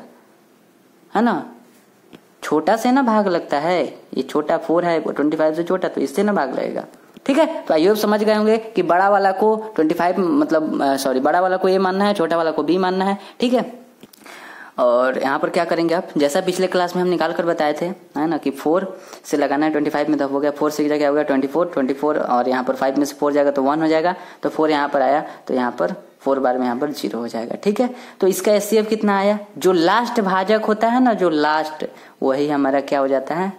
एचसीएफ हो जाता है। तो यहाँ पर लास्ट भाजक जो है ना 1 है, अब यही हो गया यहाँ पर 1 क्या हो गया? इसका एचसीएफ हो गया। अब इस चीज को हम क्या कहते हैं, ऐसे इस पर लिख देने के लिए, यूक्लिड विभाजन एल्गोरिथम देकर लिख देने के लिए, यहाँ पर यूक्लिड विभाजन प्रमेय का छूट गया है, तो आपको आप लिख लीजिएगा। नहीं तो अगर पिछले क्लास देखे होंगे तो उसमें हम लिख कर बताए थे, यहाँ पर छूट गया है। ठीक है, तो पिछले क्लास देखे होंगे या फिर अभी नहीं देखे हैं तो जरूर देखिए। ठीक है, उसमें लिखकर बताएं। ठीक है, तो यहाँ पर छूट गया तो उसको आपको लिख लेना है। ठीक है, बाकी हम यहाँ पर बताते हैं कि a बराबर बी क्यू प्लस आर, जहाँ r जो है ना वो 0 से छोटा, क्या बोले हैं, r जो है ना 0 से बड़ा या उसके इक्वल हो सकता है और b से हमेशा छोटा होगा। ठीक है, तो इसका यूज आया कि नहीं, आप ध्यान से देखिए। हम क्या बोल रहे थे, एचसीएफ निकालने का एक विधि है, यूक्लिड विभाजन एल्गोरिथम। एचसीएफ निकालने का क्या है? एक मेथड है, विधि है। तो वही तो यहाँ पर उसका यूज आया कि नहीं? यहाँ पर यूक्लिड विभाजन एल्गोरिथम जो लिखा है उसका यूज आया कि नहीं? यहाँ पर वही तो कर रहे हैं, a बराबर बी क्यू प्लस आर, जहाँ r जो है ना 0 से बड़ा या उसके इक्वल हो सकता है और b से हमेशा छोटा होगा। तो इसी बात को आपको समझना है। ठीक है, कि उसका हम लोग मदद ले रहे हैं, एचसीएफ निकालने के विधि में इसका हेल्प ले रहे हैं, यूक्लिड विभाजन एल्गोरिथम का। तो वही हो गया। अब क्या हो गया, अब यहाँ पर जो है उसको लिख लेंगे। पिछले क्लास में बहुत अच्छे तरीके से बताए हैं, अगर नहीं देखे हैं तो उसको देखिए। ए के प्लेस पर क्या है, यहाँ पर ए के प्लेस पर, ए के जगह पर 25 है तो 25 लिख दिए, = बी के जगह क्या है 4 है तो 4 हो गया, और क्यू इसको बोलते हैं तो 6 है तो 6 हो गया, आर जो बचता है उसको आर बोलते हैं तो 1। तो जितना बार में जब तक 0 नहीं आएगा तब तक लिखेंगे। जैसे ये वाला स्टेप हो गया तो अब अगला स्टेप लिखेंगे। ये वाला स्टेप में 4 है तो 4 हो गया। उसके बाद यहाँ पर b की जगह 1 है तो 1 हो गया। फिर शेषफल भागफल जो होता है जिसको q कहते हैं तो 4 है तो 4 हो गया। प्लस बचा क्या है 0 तो 0 हो गया ना। क्या इसके बाद है? इसके बाद नहीं है तो नहीं है। तो अब क्या करेंगे, हमारा लास्ट भाजक यहाँ पर क्या आया 1 आया। यहाँ पर जो 1 है तो 1 ही ना आएगा। तो HCF क्या आ गया 1 आ गया। ये हमारा आंसर हो गया। ठीक है, HCF 1 आंसर हो गया। इसी को बोलते हैं 1। ठीक है, हो गया आंसर। तो आई होप क्लियर होगा। हमने कुछ नहीं किए हैं, जो पिछले क्लास में बताए थे उसी टाइप से हम कर दिए। क्या बताए थे, जैसे फिर से हम बता दे रहे हैं एक बार और। 4,25 जो है तो यहाँ पर हम क्या बोले थे कि जो बड़ा रहेगा उसको A मान लेना है, जो छोटा रहेगा उसको B मान लेना है। तो बड़ा क्या है 25 तो 25 मान लिए A और B को क्या मान लिए छोटा। ठीक है, अब यहाँ पर क्या करेंगे 4 में 25 से लगा देंगे यहाँ पर भाग तो हो जाएगा। यहाँ पर तो 4 6 जगह 24 कर देंगे। 0 जब तक नहीं आएगा तब तक करते रहेंगे। तो 0 यहाँ पर आ गया। तो यहाँ पर हमारा लास्ट भाजक यहीं पर जो यहाँ पर होता है ना, जहाँ पर 0 होता है उसके बगल में यहाँ पर जो होता है वही हमारा लास्ट भाजक होता है। तो लास्ट भाजक क्या हो जाएगा यहाँ पर 1। यही हमारा HCF कहलाता है। जो लास्ट भाजक होता है ना वही हमारा HCF हो गया। ये हमारा 1 आंसर हो जाएगा। तो इस चीज को यहाँ पर लिखेंगे क्योंकि ऐसे हमें नंबर नहीं मिलेगा, क्योंकि इसमें खुद बोला है कि यूक्लिड विभाजन एल्गोरिथम से, यूक्लिड विभाजन एल्गोरिथम से। तो जब बोलेगा यूक्लिड विभाजन एल्गोरिथम से तो इसका यूज करेंगे A बराबर BQ प्लस R, जहां R जो है ना 0 से बड़ा या उसके इक्वल है और B से छोटा। ठीक है, इसका यूज करना है। इसका यूक्लिड विभाजन एल्गोरिथम जहां कहेगा। ऐसे तो हम लोग पहले बनाते थे पर ये वाला विधि नहीं, ये वाला मेथड नहीं, ये वाला विधि चाहिए, ये वाला मेथड। अब इस मेथड के अकॉर्डिंग यहाँ पर लिख देंगे। इजी है ना। A की जगह पर 25, चूंकि इसको A बोलते हैं तो 4 यहाँ पर 25। फिर उसके बाद B के प्लेस पर 4 है तो 4 और Q है ना यहाँ पर, तो Q इसको बोलते हैं तो हो गया 6 प्लस R की जगह 1 है तो 1 हो गया। ठीक है, अब 25 का उसके बाद क्या करेंगे, ये वाला हो गया ना। मतलब देखिए यहाँ से लेकर यहाँ तक का काम हो गया। ठीक है, तो अब क्या करेंगे, अब फिर इसको करेंगे। तो जैसे ये वाला 4 है, ये वाला हमारा B है ना, A, ये वाला A है तो A वाला 4 हो गया। और यहाँ पर क्या है B, तो B की जगह 1 है, यहाँ पर 1 देख सकते हैं तो 1 हो गया। मल्टीप्लाई Q की जगह क्या है, Q की जगह 4 है तो 4 हो गया। प्लस R की जगह 0 है तो 0 हो गया। अब लास्ट भाजक हमारा जो है ना 1 है, ये हमारा आंसर हो गया। HCF क्या कहलाएगा, जो लास्ट भाजक होगा वो हमारा HCF कहलाएगा। हो गया, ये हमारा आंसर। ठीक है, तो आई होप आप समझ गए होंगे। अभी जो हम लोग टॉपिक पढ़े हैं, क्या पढ़े हैं कि यूक्लिड विभाजन प्रमेय और यूक्लिड विभाजन एल्गोरिथम में क्या अंतर है, क्या डिफरेंस है। तो आई होप समझ गए होंगे कि इसका यूज हम लोग कहाँ करते हैं, HCF निकालने में। ठीक है, जो कि यूक्लिड विभाजन एल्गोरिथम के एल्गोरिथम से है ना। तो आई होप आप समझ गए होंगे। तो आगे बढ़ते हैं। इसके बाद हमारा एक है और उसी में कहा कि A बराबर BQ प्लस R, जहाँ जो R है ना जो 0 से बड़ा है उसके इक्वल और B से क्या होगा, हमेशा छोटा होगा। ये जो है ना, ये अभी थोड़ा देर पहले जो पढ़े थे, इसमें एक और रूल कहता है कि B not is equal to 0। यहाँ पर जो B है ना, B कभी 0 नहीं हो सकता है। क्यों नहीं हो सकता है, B कभी 0 क्यों नहीं हो सकता है, चलिए हम समझाते हैं। जैसा कि हम 6,4 एक क्वेश्चन दिए, 6,4 4,0 और हाँ ये 2 दिए और कह रहे हैं कि हमें आप HCF बताइए, HCF क्या होगा इसका। इस दोनों का हम क्या पूछ रहे हैं कि HCF क्या होगा। तो सबसे पहले आप क्या करेंगे, यहाँ पर सबसे पहले जो बड़ा होगा उसको A मानेंगे। अभी थोड़ी देर पहले बताए थे, जो बड़ा होगा उसको A मानेंगे तो A इज इक्वल टू 4। जो छोटा होगा उसको 4 मानेंगे तो हमने 4 नहीं मानेंगे, मतलब जो छोटा होगा उसको B मानेंगे। तो B इज इक्वल टू हमारा 4 हो गया। बड़ा वाला को A और छोटा वाला को B। ठीक है, तो आप क्या करेंगे, उसके बाद 4 और 6 इस टाइप से देंगे और इसके बाद आप बनाना शुरू कर देंगे, है ना। इसी टाइप से ना बनाना शुरू करेंगे जो उधर बनाए थे। इसी टाइप से अगर 4,0 दिए हैं तो इसमें सबसे बड़ा वाला को 4 मानेंगे और छोटा वाला को 0 मानेंगे। ठीक है, छोटा वाला को यहाँ पर छोटा 0 है तो B इज इक्वल टू 0 और बड़ा वाला को ये तो 4 हो गया। अब इसको क्या करेंगे, 0 से 4 में लगाएंगे आप भाग। तो इसका तो आप लगाएंगे तो निकल जाएगा, बट इसका कैसे निकलेगा। ये तो 0 से कब से लगने लगा है जी, 0 से कहीं भाग लगता है, नहीं ना लगता है। अरे 0 से आप कैसे लगाएंगे। अब इसी चीज को हम यहाँ पर लिख दिए हैं 4/0, 4/0, जो कि हम रेशनल नंबर जब हम बता रहे थे परिमेय संख्या, उसी में बताया गया था कि बट्टा के नीचे अगर 0 रहता है तो अपरिभाषित होता है, अनडिफाइन होता है। मैथमेटिकल रूप से ये परिभाषित नहीं है, इसका कोई वैल्यू नहीं है, इसीलिए इसे अपरिभाषित कहते हैं। उसमें हम बताए हैं। ठीक है, इसीलिए हम कह रहे हैं कि B के जगह 0 नहीं हो सकता है, क्योंकि B 0 हो गया तो भाग कैसे लगेगा, डिवाइड कैसे होगा वो, समझ रहे हैं? भाग कैसे लगेगा? अगर b 0 हो गया तो भाग नहीं लग सकता है, क्योंकि वो मैथमेटिकल रूप से सही नहीं है, वो अपरिभाषित है, इसका कोई वैल्यू ही नहीं है, इसका आप कैसे लगाएंगे? सो आई होप क्लियर हो गया होगा। अब इसको थोड़ा सा हम समझा देते हैं, अगर जो रेशनल और इरेशनल को नहीं समझे हैं जो क्लास में बताए थे तो हम समझा देते हैं। अपरिभाषित और परिभाषित का मीन्स है कि जिसको आप डिफाइन कर सकते हैं, जिसे आप परिभाषित कर सकते हैं, उसको हम क्या बोलते हैं? परिभाषित। मतलब उसका वैल्यू आ जाता है। जिसको हम परिभाषित नहीं कर सकते हैं वो अपरिभाषित होता है। ठीक है, अपरिभाषित क्या होता है? जिसको हम परिभाषित नहीं करते हैं वही अपरिभाषित होता है। अब हम करें खुशी। अब हम आपसे पूछ दे कि अरे अब तुम कितना खुश हो, चलिए हम आप कितना खुश हैं, है ना? अगर हम पूछ दें कि आप कितना खुश है तो आप क्या बताएं? उसे ये कौन सा कहेंगे, ये कौन सा बात हुआ? खुशी को नहीं ना माप सकते हैं, खुशी को मेजरमेंट नहीं कर सकते हैं, खुशी का मापन नहीं किया जा सकता है। क्या हम दुख को माप सकते हैं? पूछेंगे तुम्हारे पास कितना दुख है। सैडनेस को क्या माप सकते हैं? दुखी को नहीं माप सकते हैं। सुख, दुख, खुशी, जॉय, इन सभी को नहीं मापा जा सकता है। समझ रहे बात को? तो जिन चीजों को नहीं मेजरमेंट किया जा सकता है, मापा नहीं जा सकता है, वही अपरिभाषित होता है। परिभाषित क्या होता है? जैसे आप प्रकाश को पढ़े होंगे, क्लास 10th में है तो प्रकाश तो पढ़े होंगे कि प्रकाश क्या है, तो प्रकाश का परिभाषा पढ़े होंगे, है ना? तो प्रकाश का डेफिनेशन पढ़े है ना, तो डेफिनेशन जिसका हो गया मतलब उसको परिभाषित कर दिए। जैसे ये पेन है, तो पेन क्या है? लिखने में कह सकते हैं पेन जो है ना लिखने में हमें मदद करता है, हेल्प करता है। ठीक है, तो पेन को तो हम परिभाषित कर दिए कि नहीं? बट यहां पर जो 4/0 है ना, इसको परिभाषित नहीं किया जा सकता, यह परिभाषित है। ठीक है, आई होप समझ गए होंगे कि इसे परिभाषित नहीं किया जा सकता है, इसीलिए अपरिभाषित है। ठीक है, इसका कोई वैल्यू नहीं है, इसीलिए अपरिभाषित है। सीधी सी आप समझ सकते हैं, इसका कोई वैल्यू नहीं है, इसको आप काट नहीं सकते हैं, ऐसे नहीं काट सकते हैं, डिवाइड नहीं कर सकते हैं, भाग नहीं दे सकते हैं, इसीलिए अपरिभाषित है। तो आई होप अब आगे बढ़ते हैं, समझ गए होंगे। आगे जो है वो कहता है कि यदि p कोई अभाज्य संख्या है तो p a स्क्वायर को विभाजित करता है। ध्यान से समझे, इसमें क्या दिया है कि p कोई अभाज्य संख्या है, तो हम क्या किए? p = 2 ले लिए। 2 एक अभाज्य संख्या है कि नहीं? 2 एक प्राइम नंबर है कि नहीं? 2 एक प्राइम नंबर अभाज्य संख्या है। 2 एक अभाज्य संख्या है क्योंकि 2 का फैक्टर क्या है? 2 का गुणनखंड 2 है। एक 1 से डिवाइड होगा, एक खुद से होगा, तो ये क्या हुआ? अभाज्य संख्या हुआ ना। तो इसमें खुद बोला है कि p क्या है? एक अभाज्य संख्या, तो p के जगह पर हमने 2 ले लिए। कह रहा है कि p जो है ना वो a स्क्वायर को डिवाइड कर रहा है, विभाजित करता है। ठीक है, p जो है ना वो a स्क्वायर को क्या करता है? विभाजित करता है। तो चलिए हम विभाजित करके देख लेते हैं। तो a स्क्वायर के जगह पर भी तो कुछ रखना पड़ेगा, a स्क्वायर के प्लेस पर भी तो कुछ रखना पड़ेगा कि नहीं? ध्यान से समझिए, इसमें बोला है कि p कोई अभाज्य संख्या, तो अभाज्य संख्या के लिए हमने 2 मान लिया, p = 2।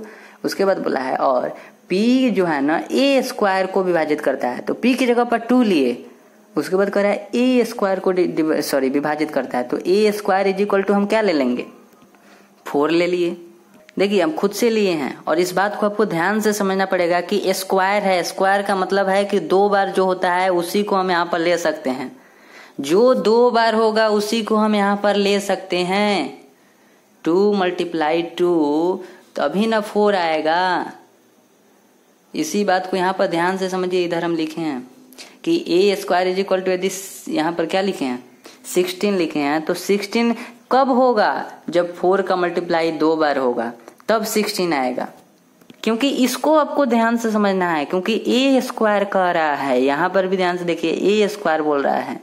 ए स्क्वायर का मतलब क्या है? किसी संख्या का 2 बार मल्टीप्लाई, 2 बार गुना, तब उसको यहाँ पर हम लिख सकते हैं। जैसे 2 × 2 तो यहाँ पर 4 आया, तो ठीक है, a स्क्वायर = 4।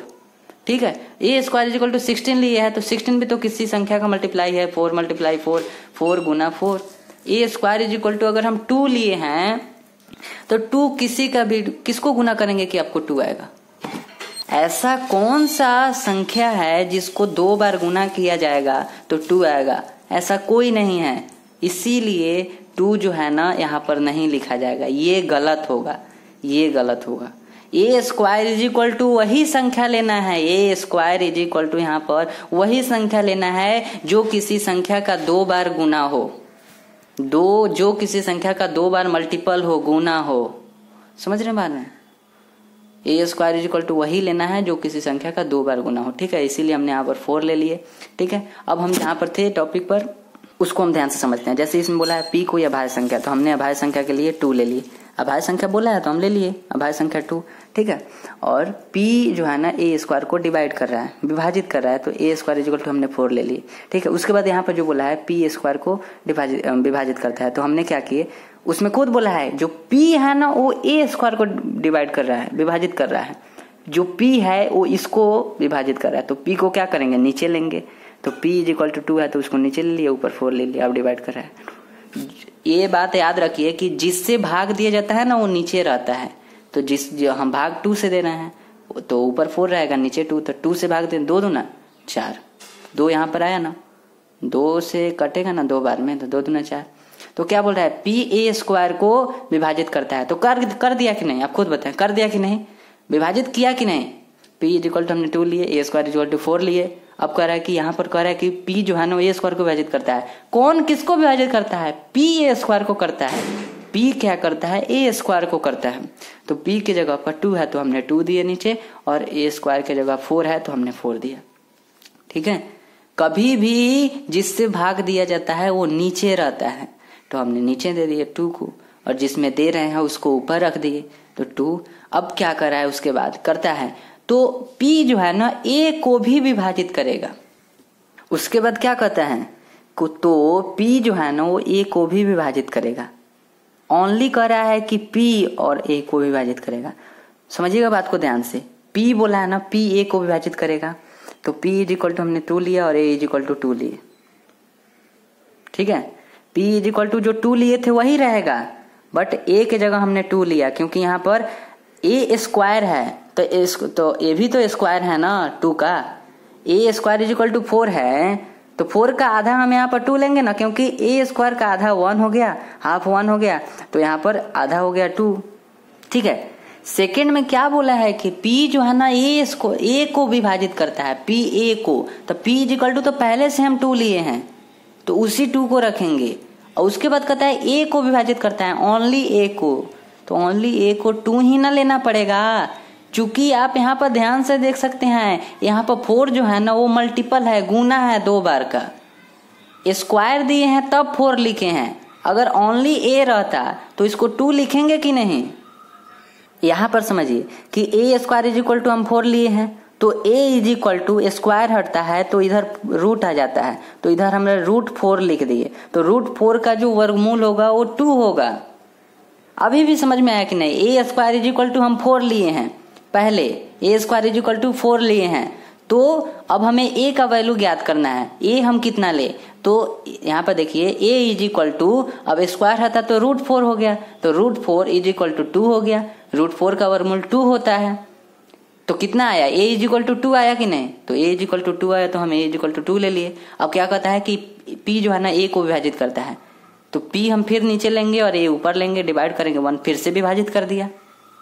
तो समझ में आया कि नहीं, दोनों बार इसमें जो बोला है वो समझ में आया कि नहीं, आई होप समझ गए होंगे। हम फिर से समझाते हैं। फर्स्ट में क्या बोला है कि P क्या है, एक अभाज्य संख्या है, तो अभाज्य संख्या की जगह हमने 2 लिया, और उसमें बोला है कि Q जो A स्क्वायर है ना, A स्क्वायर को विभाजित करता है, P जो है ना A स्क्वायर को विभाजित करता है, ये जो है ना इसको विभाजित करता है, तो इसको विभाजित करने के लिए ए स्क्वायर की जगह भी कुछ मानना पड़ेगा, तो ए स्क्वायर की जगह वही संख्या मानेंगे जो 2 बार गुना किया हो, क्योंकि यहाँ पर स्क्वायर है, स्क्वायर का मतलब है किसी संख्या का 2 बार गुना, तो 2 बार गुना 2 का है, यहाँ पर हम 2 का लिए हैं। अब चाहें तो यहाँ पर 3 का ले लीजिए, 3 का यहाँ पर 9 लिखना पड़ेगा। समझ रहे बात को, किसी भी संख्या का 2 बार गुना हो उसी को लिखना है। जैसे 2 का 2 बार गुना यहाँ पर 4 लिखे हैं, 3 का 2 बार गुना करेंगे तो कितना होगा, 9 होगा, तो यहाँ पर 9 लिखाएगा। 4 का यदि 2 बार गुना करेंगे तो 16 यहाँ पर होगा। ठीक है, तो आई होप आप समझ गए होंगे कि ए स्क्वायर के जगह पर वही लिखना है जो किसी संख्या का 2 बार गुना हो। 2 बार गुना हम क्यों कर रहे हैं, क्योंकि यहाँ पर स्क्वायर दिया हुआ है सर, तो इसीलिए। अब यहाँ पर क्या करेंगे, ये हम समझाने के लिए लिए थे, इधर जो है ना इसको हम समझाने के लिए लिए थे। ठीक है, जैसे ए स्क्वायर इज इक्वल टू अगर 2 ले रहे हैं तो 2 गलत है, 2 किसी का भी मल्टीपल, 2 किसी का भी गुना नहीं है। ठीक है, तो उसके बाद यहाँ पर हमारा डिवाइड कर दिए हैं, उसमें खुद बोला है कि जो p है ना वो a स्क्वायर को विभाजित करता है, तो p को हमने नीचे ले लिए और a स्क्वायर को हमने ऊपर ले लिया, ठीक है, तो इज इक्वल टू 2 आ गया। उसके बाद फिर बोला है कि p जो है ना वो a को विभाजित करता है, यहाँ पर p जो है ना a को विभाजित करता है, तो p a को विभाजित करने के लिए तो a की जगह पर हमने 2 लिए। 2 कैसे आया, तो हमने यहाँ पर ध्यान से देखिए, यहाँ पर a इज इक्वल टू क्या हो गया, जब स्क्वायर हटता है तो 4 पर हो जाएगा √4 और रूट चढ़ जाएगा, तो अब √4 का क्या हो जाएगा 2 हो जाएगा, तो a इज इक्वल टू क्या आया 2 आया, तो हमने 2 ले लिया। तो अब क्या हो जाएगा, अब फिर कह रहा है कि p a को विभाजित करता है, तो p a को विभाजित करता है, तो p को फिर नीचे रखेंगे और a को ऊपर रखेंगे, तो दोनों की जगह 2 है तो 2 2 कटेगा तो 1 आ जाएगा। तो a जो इसमें बोला है वो तो सही ही बोला है, विभाजित करने वाला बात जो बोला है वो तो सही ही बोला है। तो आई होप आप समझ गए होंगे, ठीक है। तो हम आगे बढ़ते हैं। आगे जो है वो है ऋणेतर पूर्णांक, जिसे बोलते हैं नॉन नेगेटिव इंटीजर्स, ठीक है। तो ऋणेतर पूर्णांक का मतलब क्या है, सीधे से आप समझिए, अगर इंग्लिश को देखकर समझ गए होंगे तब तो आप समझ ही गए होंगे, क्योंकि नॉन लग गया, इसका मतलब है कि नॉन नेगेटिव जो यहाँ पर लगा है ना, नॉन नेगेटिव, इसको इंग्लिश में क्या बोलते हैं नॉन नेगेटिव। तो नॉन नेगेटिव का मतलब है कि ये नेगेटिव नहीं होगा, ये ऋणात्मक नहीं होगा। आइए इसको पढ़ लेते हैं। ऋणेतर पूर्णांक वो होता है जो ऋणात्मक में नहीं होता। ऋणात्मक पूर्णांक वो होता है जो ऋणात्मक में कभी नहीं होता है। एग्जाम्पल के लिए 0 1 2 3 4 5 6 जो भी दे, समझ रहे हैं बात को। ऋणेतर पूर्णांक वो होगा जो ऋणात्मक नहीं होगा, कभी ऋणात्मक नहीं होगा, ऋणात्मक को छोड़कर। ऋणेतर पूर्णांक वो होता है जो ऋणात्मक में नहीं होता। तो 0 क्या ऋणात्मक में है, नहीं ना है। 2 क्या ऋणात्मक में है, नहीं है। 4 क्या ऋणात्मक में है, नहीं है। 6 क्या ऋणात्मक में है, नहीं है। तो जो ऋणात्मक में नहीं है, नेगेटिव में नहीं है, वही ऋणात्मक पूर्णांक है। समझ रहे बात को। क्या बोला है कि ऋणेतर पूर्णांक वो होता है जो ऋणात्मक नहीं होता, जो ऋणात्मक में नहीं होता। तो यहाँ पर हम खुद आपको करें कि 0 2 3 4 किसी के आगे माइनस का साइन है, नेगेटिव का साइन है, किसी के आगे नेगेटिव का साइन नहीं है। जब नेगेटिव का साइन नहीं है, नेगेटिव का जब चिन्ह नहीं है, तो ये ऋणेतर ही ना पूर्णांक हुआ। क्या याद रखना है कि ऋणेतर पूर्णांक के आगे माइनस नेगेटिव वाला साइन नहीं रहता है, इतना ही याद रखना है। ऋणेतर पूर्णांक के आगे माइनस का साइन नहीं रखना है। आई होप अब क्लियर हो गया होगा। तो आगे बढ़ते हैं। अगला है धनेतर पूर्णांक, नॉन पॉजिटिव इंटीजर। तो इसमें कहता है कि धनेतर पूर्णांक वो होता है जो धनात्मक में नहीं होता है। समझ रहे बात को। ये क्या होता है, धनात्मक में नहीं होता है, अपने नाम के सब विपरीत जा रहा है ऐसा। इसका नाम है धनेतर, तो धनेतर धनात्मक नहीं होता। मतलब क्या कर रहे हैं, मतलब नाम के विपरीत चल जा रहा है ऐसा। धनेतर यहाँ पर दिया है तो इसको धनात्मक ना होना चाहिए, पर धनात्मक में नहीं होता। यह धनात्मक में खुद कह रहा है कि हम नहीं होते, हम ऋणात्मक में होते हैं। एग्जाम्पल में देखिए -4 -3 -2 -1। इसी से आप समझिए। धनेतर जब बोला है तो सीधा सा आपको याद रखना है, धनेतर मतलब धन मतलब प्लस वाला साइन होता है, ठीक है। धनेतर मतलब प्लस वाला साइन होता है, ठीक है। तो माइनस वाला होना चाहिए, ठीक है, इसमें खुद बोला है, ठीक है। जब धनेतर कहेगा तो निगेटिव रहेगा आगे, जब ऋणेतर कहेगा तो आगे प्लस रहेगा, ठीक है। कुछ भी नहीं होगा मतलब प्लस होगा, ठीक है। तो धनेतर के आगे क्या देखना है कि क्या धनेतर के, अगर धनेतर होगा तो माइनस होगा, अगर ऋणेतर होगा तो वहां पर प्लस होगा, ठीक है। तो धनेतर के आगे ध्यान से देखिए, तो सब में माइनस माइनस माइनस माइनस दिया है ना, सब में माइनस माइनस दिया गया है। धनेतर के आगे सब में माइनस माइनस दिया गया है। और ऋणेतर यहाँ पर दिए थे तो ऋणेतर के आगे सब में प्लस प्लस है, कुछ भी नहीं है तो प्लस है, कुछ भी नहीं है तो प्लस है। तो धनेतर के आगे सब में प्लस प्लस है, ऋणेतर के आगे सब में माइनस माइनस है। तो यही पहचानने का अब हो गया तरीका कि धनेतर में माइनस होगा, ऋणेतर में प्लस होगा। तो आई होप आप समझ गए होंगे। आगे बढ़ते हैं। अभी हम लोग डेसिमल के बारे में अब डिस्कस करेंगे। दशमलव जो होता है ना, दशमलव को डेसिमल बोलते हैं। तो डेसिमल का जो है ना 2 टाइप के होते हैं। तो 2 टाइप के होते हैं। तो एक हो गया शांत दशमलव टर्मिनेटिंग डेसिमल, और एक होता है नॉन टर्मिनेटिंग डेसिमल जिसे अशांत दशमलव कहते हैं, ठीक है। यहाँ तक कोई प्रॉब्लम नहीं, 2 टाइप के होते हैं। अब 2 टाइप में सबको समझेंगे। जैसे शांत दशमलव लिखा है तो शांत दशमलव को पहले समझते हैं। शांत दशमलव यानी कि टर्मिनेटिंग डेसिमल, इसको समझते हैं। तो इसको एग्जाम्पल के थ्रू समझते हैं। एग्जाम्पल में हमने यहाँ पर 9/4 है, ठीक है। 9/4 लिखा गया, याद रहे 9/4 है। तो क्या कहें, उस टाइम हम क्या बोले हैं कि नीचे से ऊपर में भाग दिया जाता है। तो नीचे वाला को हम 4 लिख लिया, 9 हो गया यहाँ पर। अब चलिए हम भाग देते हैं। जैसे 4 2 जा कितना होता है, 8 होता है। 9 में से 8 गया, 1 हो गया। अब दशमलव देंगे तो 0 हो गया। 4 2 जा 8, 2 फिर 0 लाए, 4 5 जा 20, 0 0, ठीक है ना। तो यहाँ पर हमारा खत्म हो गया, ठीक है। उसके बाद 2, 2 2 जा 4, यहाँ पर भी दिए हैं 5/2। तो फिर आप क्या करेंगे, यहाँ पर भी 2 से 5 में भाग देंगे। तो 2 से 5 में दिए 2 2 जा 4, 1 हो गया यहाँ पर। फिर डेसिमल दिए, यहाँ पर दशमलव दे दिए तो 1 0 आया। 2 5 जा 10 तो 0 आया। तो हमें यहाँ पर एक चीज देखना है कि क्या ये खत्म हुआ कि नहीं। जब 0 आ गया ना तो खत्म हो गया, इसके आगे नहीं कुछ भी। जब 0 आ गया तो खत्म हो गया। जो पूरी तरह से डिवाइड हो जाता है वही हमारा शांत डेसिमल है, टर्मिनेटिंग डेसिमल, शांत दशमलव। शांत दशमलव कौन है? जो पूरी तरह से कट जाएगा, जो पूरी तरह से 0 आ जाएगा। जैसे 0 आ गया तो इसमें भी 0 आ गया, तो ये दोनों क्या हुआ, शांत दशमलव हो गया। जिसमें 0 आ गया वो शांत दशमलव हो गया। आई होप आप समझ गए होंगे। जिसमें 0 जो कट गया पूरी तरह से वह हमारा शांत दशमलव हो गया। इसका एग्जाम्पल यहाँ पर लिख दिए हैं 2.25 जो कि इसी में आया है। 2.5 एक और अपने से लिख दिया है 0.5। ठीक है, तो ये सब इसका एग्जाम्पल है। ठीक है, तो आई होप आप समझ गए होंगे। तो अब जो उसका सेकेंड वाला टाइप था उसको देखते हैं।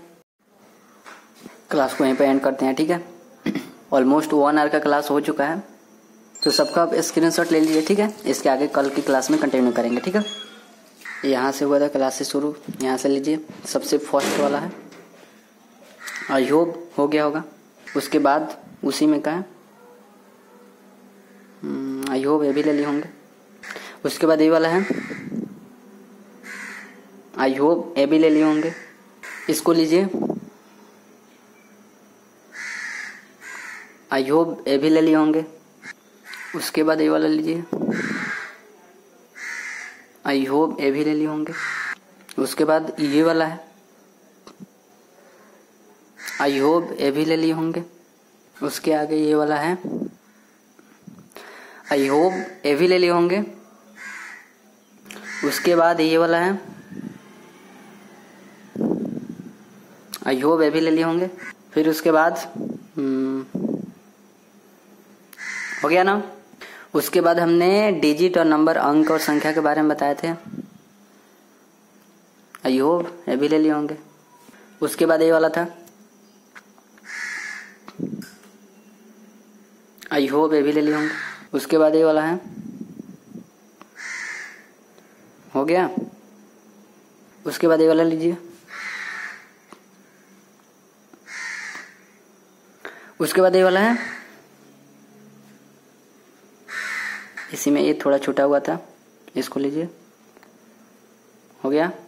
उसके बाद ये वाला है, non negative integers and non positive integers, I hope ये भी ले लिए होंगे। उसका एग्जाम्पल है, हो गया। उसके बाद ये वाला है, हो गया। उसके बाद ये वाला है, आई होप ये भी हो गया होगा। ठीक है, तो अब मिलते हैं नेक्स्ट क्लास में। आपको क्या करना है, सबसे पहले प्रैक्टिस करना है, फिर उसके बाद नोट्स बनाना है, फिर उसके बाद आज तो होमवर्क नहीं मिला, पिछले क्लास में एक होमवर्क दिए थे। ठीक है, कोई बात नहीं, 2 काम तो करिए, नोट्स बनाइए एंड प्रैक्टिस करिए। सबसे पहले जो स्क्रीनशॉट लिए हैं इससे आपको क्या करना है, प्रैक्टिस करना है। फिर उसके बाद जो आप नोट्स बनाएंगे उसमें नोट्स बनाना है। ठीक है, पहले प्रैक्टिस करना है खुद से, फिर उसके बाद नोट्स बनाना है। नोट्स को बिना देखे बनाना है। ठीक है, जब भी आप नोट्स बनाएंगे तो बिना देखे बनाना है। बस क्या करना है, जैसे कि ये वाला है तो क्वेश्चन को वहां पर देख लेंगे, जैसे उसी टाइप से इस टाइप से क्वेश्चन को देख लेंगे और नोट्स में खुद से बनाएंगे। बाकी प्रैक्टिस भी करेंगे। तो इस टाइप से 2 बार प्रैक्टिस हो जाएगा। ठीक है, एक बार प्रैक्टिस करेंगे और एक बार नोट्स बनाएंगे तो भी प्रैक्टिस हो जाएगा। ठीक है, ठीक है। तो अगर आप सीबीएसई बोर्ड से अगर पढ़ रहे हैं या फिर इंग्लिश मीडियम से, ठीक है, तो डिस्क्रिप्शन में लिंक दिया गया है, उसमें जरूर उसमें उस चैनल का नेम दिया गया है। एंड इसके अलावा 11th में है और IIT JEE का अगर तैयारी करना चाहते हैं तो उसका भी डिस्क्रिप्शन में लिंक दिया गया है। ठीक है, तो उसमें जाकर जरूर ज्वाइन होइए अगर पढ़ रहे हैं तो। ठीक है, तो मिलते हैं नेक्स्ट क्लास में। Thank you.